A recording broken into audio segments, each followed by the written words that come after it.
welcome back. Happy to be joined here by Lindsey, of course, and Sarah Delevan. Did I pronounce that right? Is Delevan? Delevan, yep. Delevan, thank you. Sarah is the host of the Good Food CFO podcast, and she focuses on helping good food businesses, specifically with the financial side, I guess, as you would expect with that name there. Sarah brings her experience as both a specialty food buyer as well as a good food business owner, and really focuses on trying to help people, kind of bring their brands to life, make the right financial decisions so that we're kind of meeting our missions and helping to get better food on the shelves. Thanks for being with us, Sarah. Thank you so much for having me. I'm excited to be here. Definitely.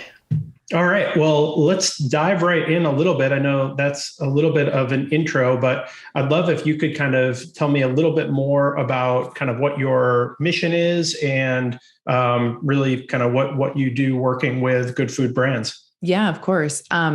So our mission is first and foremost to get good food. So clean food, sustainably raised food that's produced in an equitable from an equitable supply chain to more people. It has evolved over time to really focus on the financials, because what we know is if businesses aren't financially sustainable, right? If they're not profitable enough to pay the business owner, the business can be operational for only so long, right? Before the doors need to close. And as you mentioned, I was a good food business owner myself. That was our story.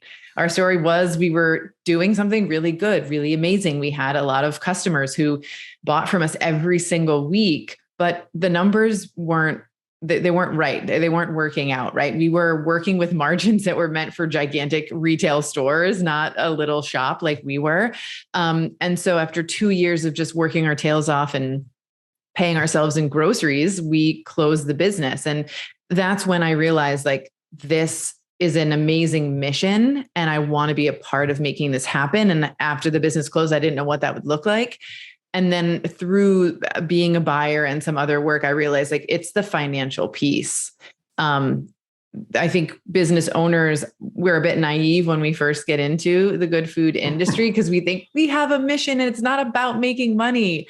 But it is, right? We need to make money so that we can fulfill our mission. So today we work one-on-one with food business owners to help them understand, first and foremost, what do my margins need to be? And I know we'll dive into some financial KPIs a little bit further in a minute, but what do my margins need to be? Are my products priced right? And do I have the ability to be profitable the way that I'm running my business? And if not, we help them figure that out, manage their cash flow and become successful. And if they are, we help them, capitalize on the model that they've built. And we're hoping to launch some standalone tools and sort of short-term services for some folks as well, who maybe don't have the finances to invest in long-term services. And so fingers crossed, those are coming out in the very near future.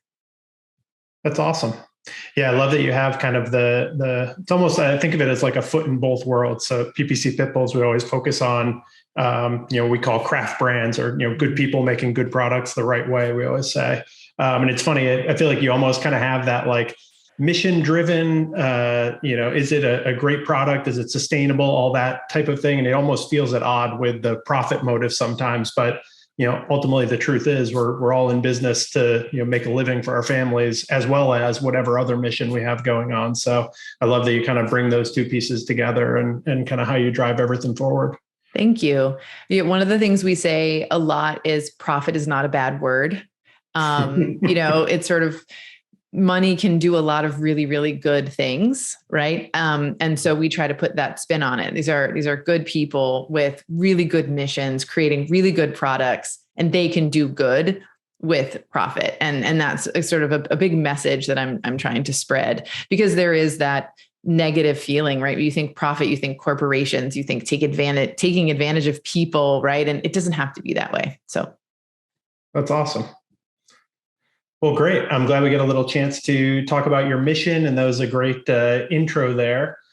So we're hoping today we could kind of dive into the financial side of things. Obviously, that's your bailiwick here. So love to see, kind of talk through some of the main KPIs. We have an e-commerce focus, so love to kind of keep it in that vein and see, what are some of the big KPIs that businesses should be focused on, especially as they approach, e-commerce and starting to think through being profitable online.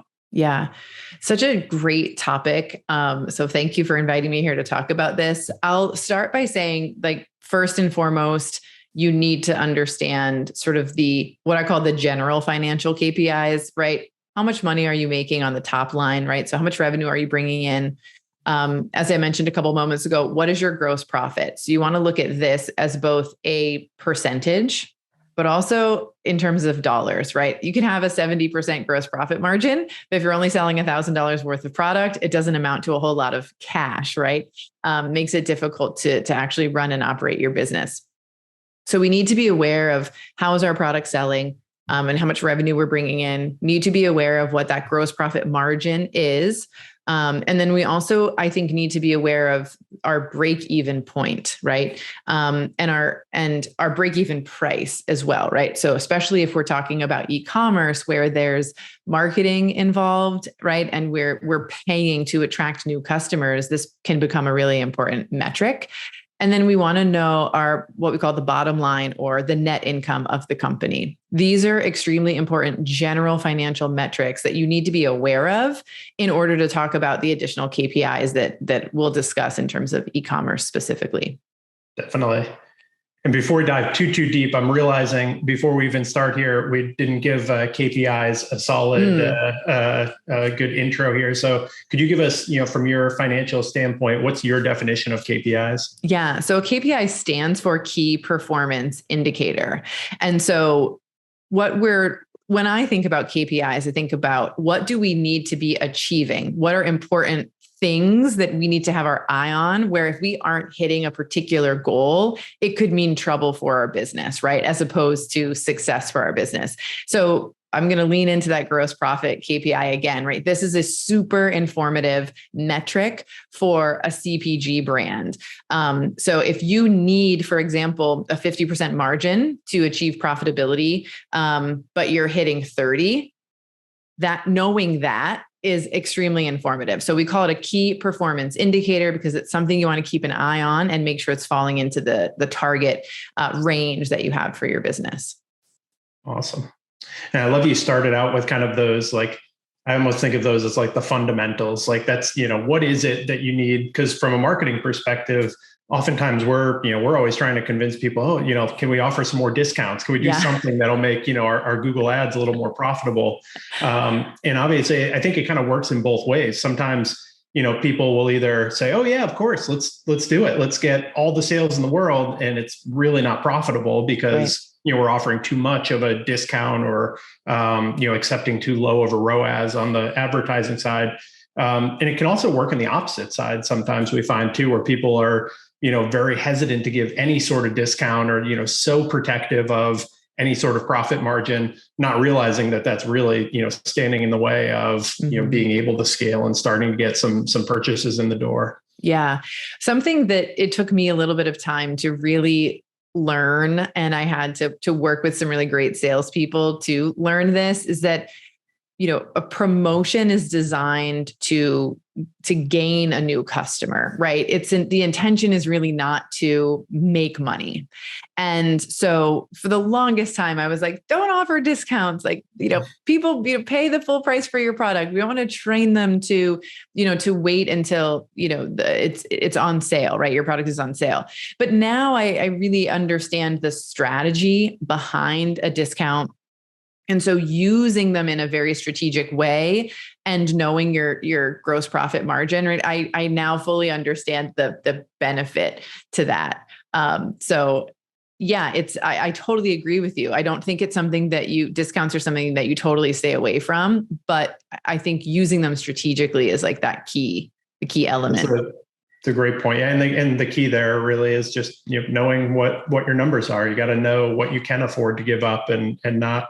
I always joke, we had one particular client that was, very reticent to give any sort of discount. And we were offering it, I don't know, it was probably at like a $500 purchase value or something. And they said, well, we want this really to be one time per customer. Like we don't want, anybody reusing this.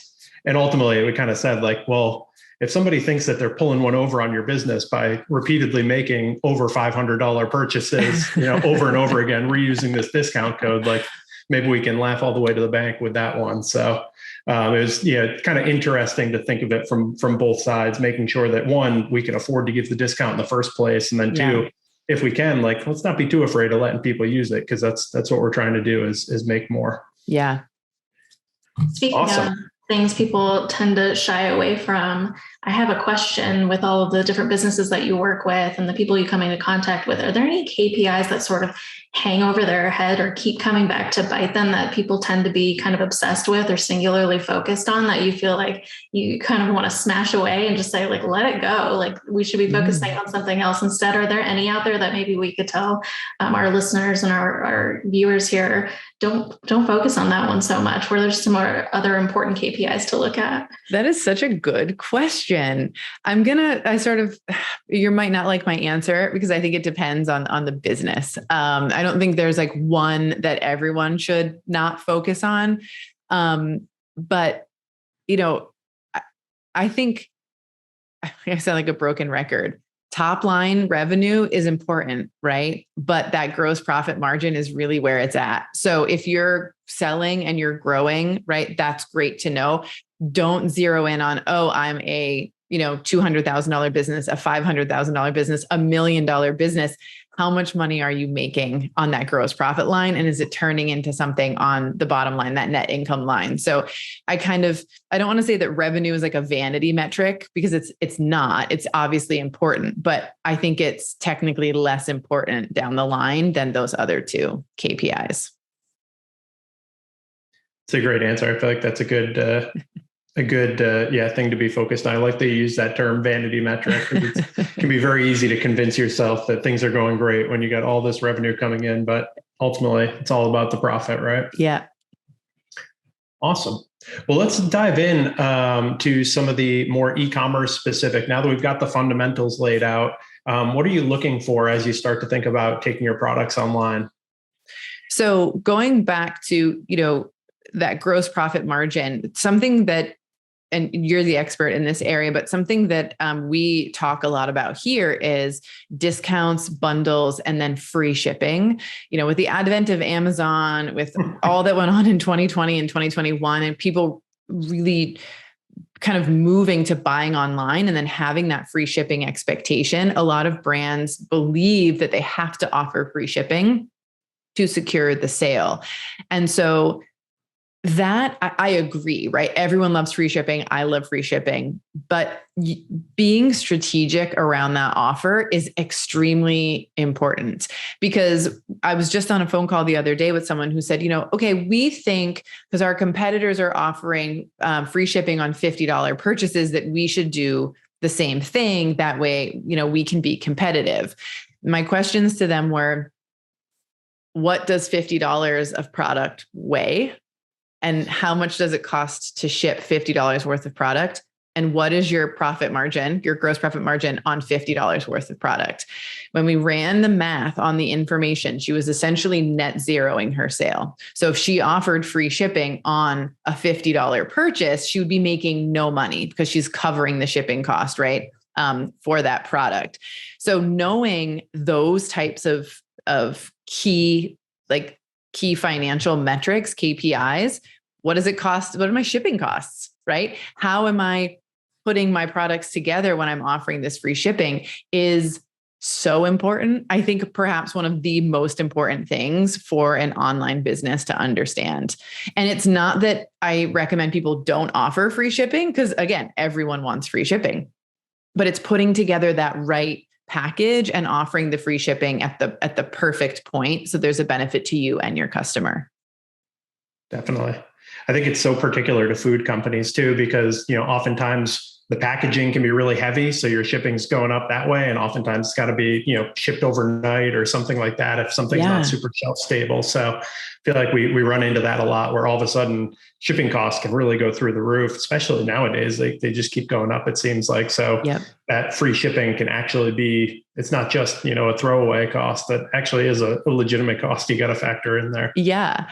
On the flip side, sort of when we talk about bundles, I love product bundles and I love using gross profit margin, using that KPI on a per product level to put together the most profitable bundles possible.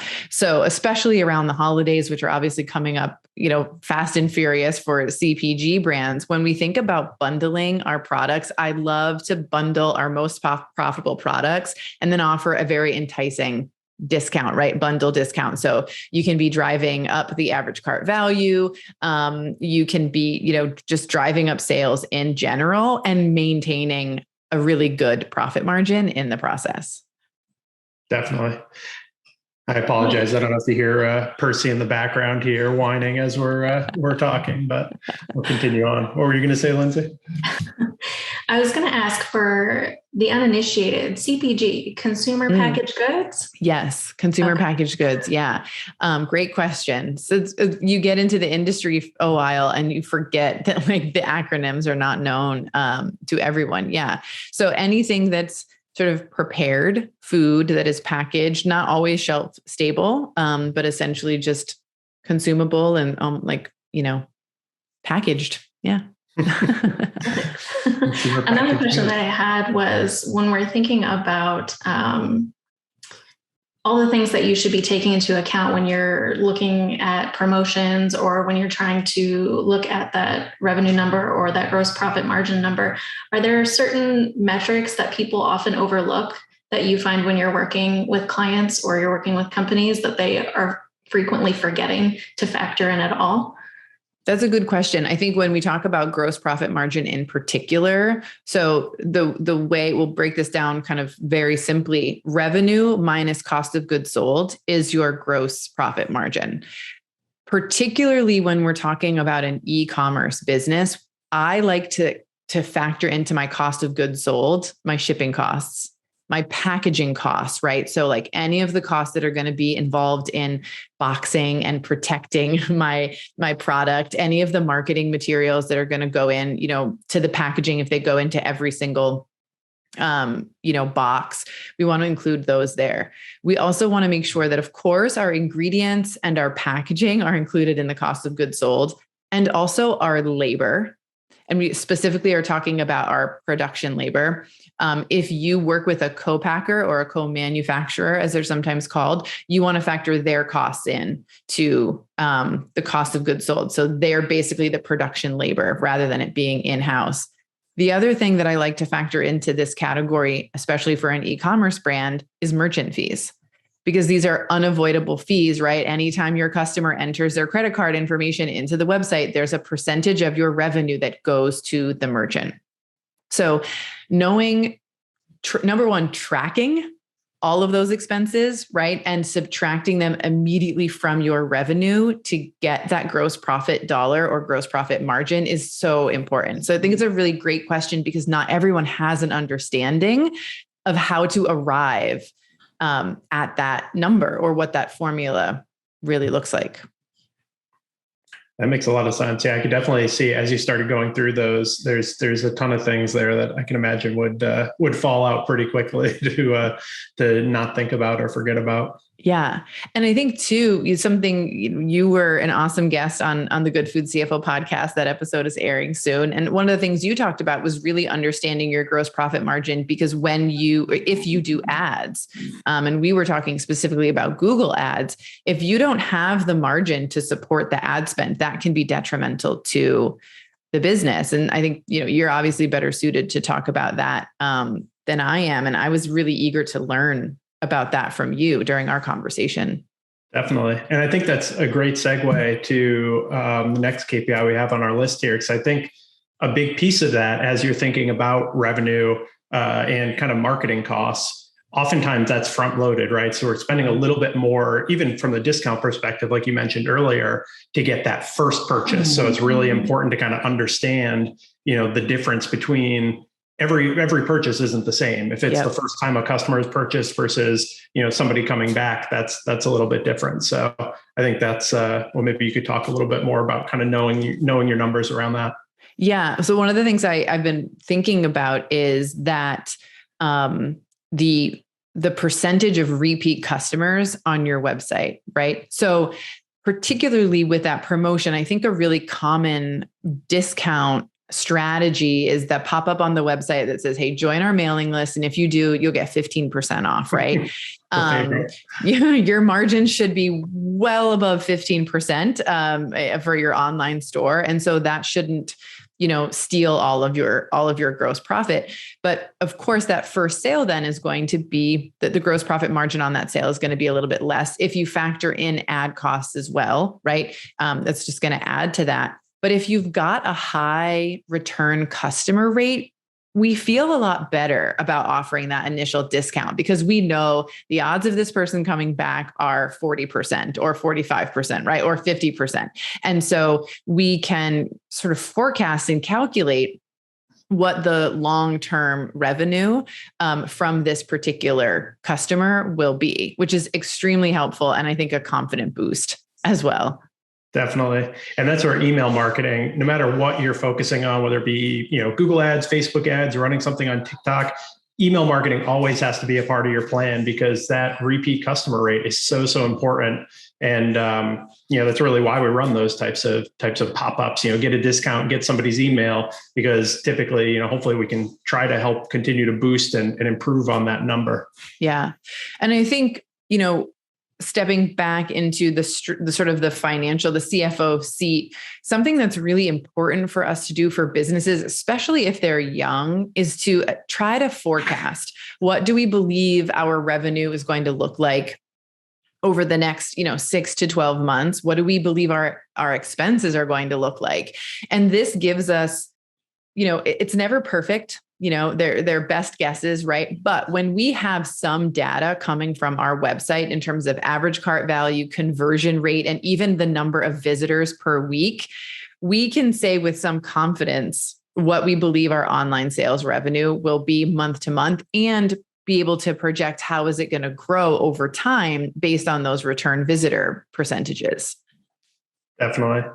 And I love that you bring up the fact that it's not going to be perfect. And with any of these numbers, there's a million different ways to measure them. And we're looking at different analytics from online and different ways. And yeah, they're not going to be perfect, especially forecasts are definitely not going to be perfect, but it's better than nothing, right? So we got to make sure that we're at least trying to measure these numbers and get close. I think about that a lot with gross profit margin. Once you really start breaking down all the components, it's impossible to really hit it right on the head because there's so many different variables in there. But, just the effort and the kind of the process of going through and trying to calculate it, I think is going to teach you a lot as well. Oh yeah, definitely.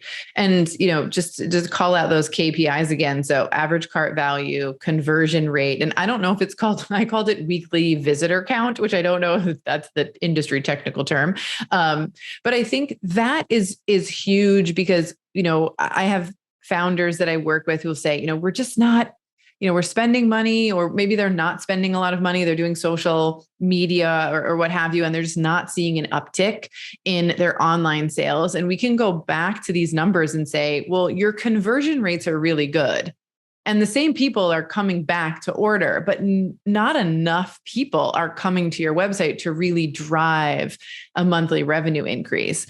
It sort of takes the emotion out of it. And I think that's one of the biggest benefits of tracking your KPIs is to be able to go, oh, this is the specific point within the business where something is not working the way we want it to. So we can focus our attention on that and improving that. So then, the whole system will work a little bit better. If you don't have an eye on how many people are coming to your website and you don't know what your conversion rate is, but you're really bummed out about how much money you're making, you could find yourself in a really deep, dark hole, I think, being frustrated about it. Definitely. And I think with a lot of these metrics too, once you start measuring them properly and tracking them, the big term we always use is benchmarks too. So you can find online, for food, for fashion, there is a benchmark out there for what your conversion rate is. And it's, very different per business. And if you have a higher average order value, your conversion rate is going to be a little different and all those different things, but at least it can give you a starting point. So once you have these metrics and you're measuring them, you can start to look and say like, hey, is this really problematic or is that okay for now? And maybe I can focus on, driving more traffic or something else. Yeah. Something else I think is interesting, and I just started to think about this with a couple of the clients that we're working with, is that return customer rate and how much is that person spending and how frequently are they buying? And starting to look at that and to understand the trends to see if there's any way that we can serve those customers better and generate more revenue in response. I think I'm interested to know your thoughts on like the subscription model or the membership model that I'm hearing a lot talked about on social media these days. And because we're considering that, if someone is purchasing like once every 5 or 6 weeks, and they're purchasing maybe 2 units of the product, what if we got them on a 2 to 3 unit membership where we could count on that, subscription and that recurring revenue. It's just something we're dabbling in now. Definitely. I think from a profitability standpoint, of course, a recurring revenue is always better than kind of one-off purchases. And, oftentimes if it's something that somebody typically is going to use every month, if it's continually getting shipped to them, but maybe if they have to go on and order it each time, eventually they forget about it. And then, you've lost that customer, something like that. So in that perspective, I think it's great. I think to some degree, this is another thing that I do kind of feel like maybe came on from Amazon, right? Like with the subscribe and save, they've really been pushing this. And I'm curious if it's going to be one of those trends that can be really valuable for the right business. And to that point, if you have something that's every month or, it's whatever it is, it's something that people need to top up on a regular basis. Of course, it can be great. But I also think that maybe it's getting a little overused in certain businesses. And I think that, I could see this being one of those trends that gets a little played out where, if I go and buy like a single chocolate bar, I don't need, a subscription of getting a new chocolate bar sent to my house every month type of thing. Yeah. So I think you got to find the thing that really resonates with your business. And actually, I love how you put it there is like, is it serving the customer better? If it's something that takes something off the customer's plate and they don't have to think about it, they're just, it makes it more convenient for them, then perfect, go for it. If it's something that like, you're just trying to use a subscription model because that's, the hot term these days, then I think, customers probably will kind of sniff that out and find that it doesn't really resonate. Yeah. I'm thinking about if I have any subscriptions, and I do, I have one, and it's for a filter for my humidifier. It's perfect. Right? Because I am like the filter of the humidifier is never going to be top of mind. Right. And I'm not keeping track of when I put it in and when I should be replacing it. So when they offered that to me, when I bought the humidifier, because I live in Southern California and it is very dry here. I was like, yes, please, like ship. So I don't want to ever have to think about that. And I think the other thing that I do to match your point that you're making is, I buy meat from a farmer, and to do that, I have to go to a specific market on a specific day to buy it, or I can subscribe to, a membership and choose how frequently I want that product shipped to my house. So it's convenience, and that thing that's not top of mind, right? So I can set and forget that meat order and make sure that I have a stocked freezer, never run out of like what I want in my fridge that is not super easy to get. And if I forget until not super easy to get. And if I forget until like 2 days before, I'm out of luck. Right. Yeah. It's like, so I think you're onto something where it's like, gotta be the right kind of product. Definitely. I'd be curious too, how demographics play into this, because I think of some of the older folks in my life who, when you suggest something like a HelloFresh or some other kind of subscription service, they're immediately turned off by the idea of a subscription service. They're like, I don't want to have to commit to anything. Whereas I wonder if some of the younger demographics who've grown up with easy cancelable subscriptions, who feel much more comfortable signing up for something because they're pretty confident that they can cancel at any time. I'm curious about the difference in the way different demographics would look at a subscription and feel comfortable just signing up. But I do think it's interesting. Don't they always say it's cheaper to keep a customer than to have to pay for a new one? So I wonder too, if that helps factor into it. Yeah. I also think too, it could be cool if you have like a special product or, what is the benefit, right? I think it's less enticing for a food product if it's like, you're just getting the thing that you would order on your own anyway. But if there's some sort of really like valuable value add to the subscription, it could be beneficial. It could be more enticing. But anyway, it kind of got us a little bit off topic, but I think that return customer rate, and to go back to what you said, the ability to have that recurring revenue, for a business is really a positive thing. So it's something I think worth keying in on and understanding. Definitely. And to your point on the KPI side, especially with subscriptions, it does become a technical piece where typically those orders are fulfilled a little bit differently. So if you're tracking your orders via, whether it be, your Shopify platform, or especially if you're running something like Google Analytics, where directly from the website, you're tracking order values, oftentimes subscription data is not going to be included in that. So you may have to look at a different data source because that stuff is all occurring offline, that kind of top up orders. So it's something just to kind of keep in mind as you think about KPIs and how you're measuring this stuff. That's a great point. Awesome. Well, this has been really, really good. I think we did a great deep dive on some KPIs and specifically some e-commerce KPIs. So I really appreciate all of that. I wanted to take a little bit of time. I've been listening quite a bit to your podcast recently. And I know as we kind of rotate between your podcast seasons, you've got kind of a big mission afoot. So I wanted to give you a little bit of time to kind of tee that up and talk about that.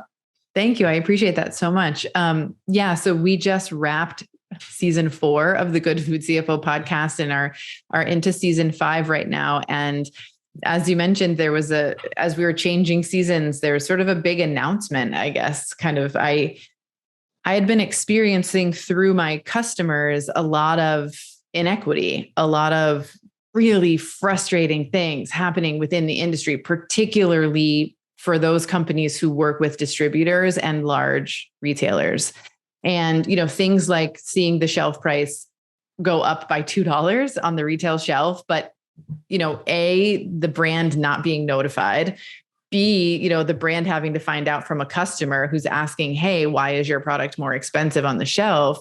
And then the brand going, I'm not seeing an extra penny from anybody. Like, this is not benefiting me. And I've got customers mad at me, and that was just the tip of the iceberg. We had, as a natural part of the industry, free fills is something that occurs. And that means the brand is not only giving product for free, but they actually have to pay out of pocket to the distributor. It's a very complicated thing, but a client of mine had to pay out $200,000 in free fill costs when they entered a new retailer that's just about nationwide, right? So it's this really big opportunity, but it comes at a super, super high cost. And at the end of the day, what this means is that the distributor and the retailer have no skin in the game, if you will, right? They're essentially getting product. The retailer's getting product for free. The distributor's making all the money that they would, right, in the relationship, and the brand is paying,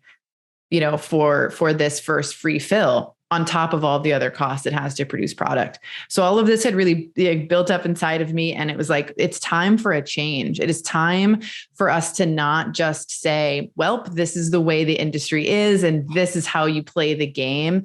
We've seen small successes of people challenging the status quo, of saying, you know what, this doesn't work for me. It's an inequitable financial relationship between the distributor and the retailer and myself. Let's negotiate. and find a price that makes sense for all of us. And after seeing some success with that and continuing to see the frustrations in the industry, it felt like time to call for a good food revolution. And so that's what we've done. And the response to that podcast, it was the episode 49 of the podcast, has been so incredible. And as a result of it, we've had a fireside chat where we got to hear from business owners and to say, like, what has been frustrating, what is proven to be really difficult, and what do you need to truly build a business on your own terms and to feel confident that you can stand up to the industry and say, no, I'm not going to build my business the way that you want me to. So we're working hard behind the scenes to really capture the information that we're receiving from brands. And if anyone listening wants to fill that out, we can provide the survey link that we're utilizing to you guys, and maybe you can share that with your listeners. But we want to provide particularly the financial tools for people to be confident, but we're also trying to collaborate and coordinate with other industry experts that can really help this movement to really create change, because we need more products on the shelf. We need more brands to be profitable and financially successful. And it's simply not going to happen in the current industry structure. I have to say, as someone who's not usually CFO focused and as someone who's not usually good about all the different metrics in terms of financial metrics for a business, your podcast has been really amazing to listen to, because the more you can understand that piece of it, the better you can incorporate it in any part of the business that you're participating in. And so it's very clear, it's very easy to understand. And I particularly appreciated these last few episodes, because it's really great to hear other aspects of business coming forward and saying, we're going to do things more ethically, more sustainable, something that's more equitable, that more people can be a part of. So congratulations on 5 seasons, but the podcast is fantastic. So even if you're not fully financially focused for your job or as part of how you run your business, this was a really great podcast to incorporate and learn more about what you can do better. Thank you so much. I love that. And I've been getting a little bit of feedback from non-food business owners, just like from consumers whose friends maybe own a business and they're passing it along to them, and people are starting to feel empowered as consumers as well, which I think is equally important. I think the good food business owners have a hard fight ahead of them. There are artificially low priced products on the retail shelf. Even though big corporations are raking in profits, it doesn't mean that their products are truly priced on the shelf. Small good food brands are charging the real price for their products. And if the consumer is not educated and engaged in why the price is what it is, it becomes difficult for them to say yes and to make that purchase. So as coming from you, it's really meaningful to me, because it means that the message is reaching more people, all of the people involved that need to be part of the change. So I really appreciate it. Yeah, that's such a good point to think about too. I'm thinking, as a consumer, people often get upset and will misdirect their anger towards a business around a certain aspect that maybe they have no control over, or someone's inflating the price and they, like you mentioned, have that they don't have any hand in that. And so I think that's a really great way to empower consumers. So definitely check it out. Awesome. Well, thank you for that and for your work in that area. I think that's so important. We always kind of end these things. Hopefully you saw in our notes as we were getting ready, we're not catching you too much on the spot, but we like to do a segment called What's Good, where we bring a little bit of good news or a recommendation or kind of whatever you have. So Lindsey, do you want to kick us off? Sure. My what's good for this week is I started a new semester in school. I'm finishing my bachelor's in forensic psychology. And so I started one of the classes that I'm taking this semester is a film class, an international film survey is what they call it.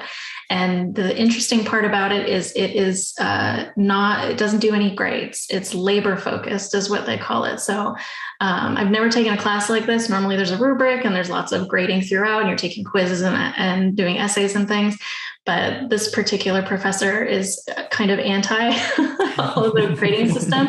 And his syllabus was basically just snippets from other thinkers around why grading is bad.